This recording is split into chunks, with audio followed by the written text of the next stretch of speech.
Hello everyone. Today, we are going to explore the Salesforce Platform Basics.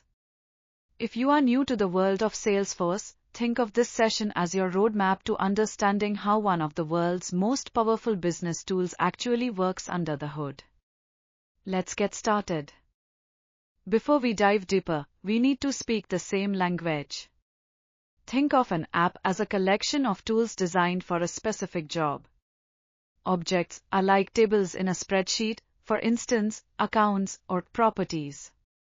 Each record is a specific row in that table, like a specific house for sale, while fields are the columns that describe the details, such as the price or address of that house. As you spend more time in Salesforce, you'll encounter these common terms frequently. We use profiles and permission sets to control who can see what. Tools like flow and validation rules help automate tasks and keep data clean. For developers, we have Apex for coding and LWC for building interfaces. Don't worry if these seem overwhelming now, they are essentially just tools to make your business run more smoothly. Now that we know the vocabulary, let's look at the big picture. What exactly is the Salesforce architecture? Understanding this will help you see why Salesforce is so flexible and secure. Salesforce architecture is built on a trusted, multi-tenant cloud, which basically means many companies share the same infrastructure securely, like living in a high-end apartment building. At its core is Metadata, which allows everything to be connected through Data 360. This architecture ensures that whether you are using Sales Cloud or a custom app you built yourself, everything integrates seamlessly with AI, Slack, and external systems. I mentioned metadata earlier, but what is it? Simply put, metadata is data about data.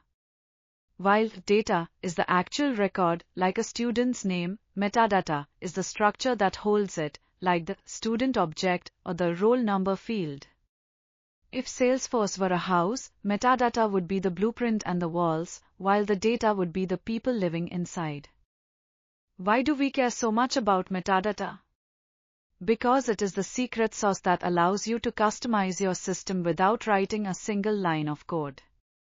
It makes the platform highly configurable, ensures system integrity during updates, and makes it easy for teams to move changes from a testing environment to a live one. Another core concept is the API, or Application Programming Interface. Think of an API as a bridge or a waiter.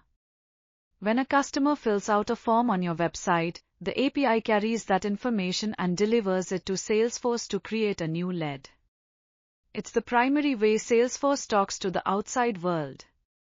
Not all bridges are built the same way, and neither are APIs. Salesforce offers several types: REST and SOAP for general integrations, Bulk API for handling massive amounts of data, and Metadata API for managing the structure of your org.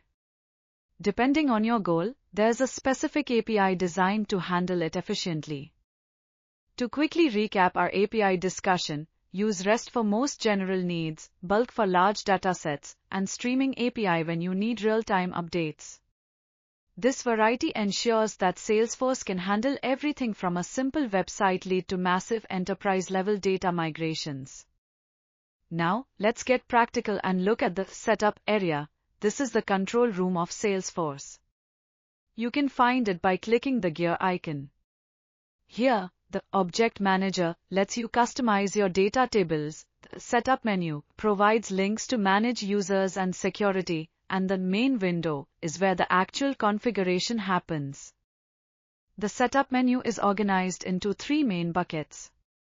Administration is for managing people and data. Platform Tools is where the magic happens, where you build apps and automate processes.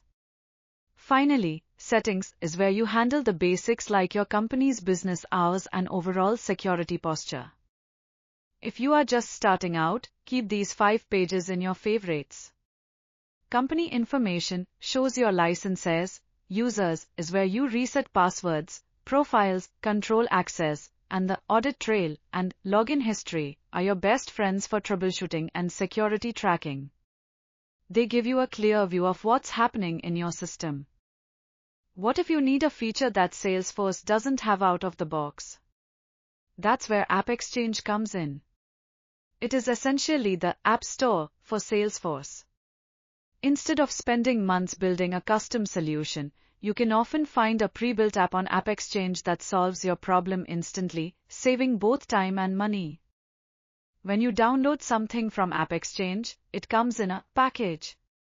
Managed packages are maintained by the provider, great for commercial apps because they can be updated automatically. Unmanaged packages are like open source code. Once you install them, they are yours to edit and maintain as you see fit. That brings us to the end of our basics session. We've covered the terminology, the architecture, and the tools that make Salesforce a market leader. Thank you for your time, and I hope this helps you feel much more comfortable navigating the platform.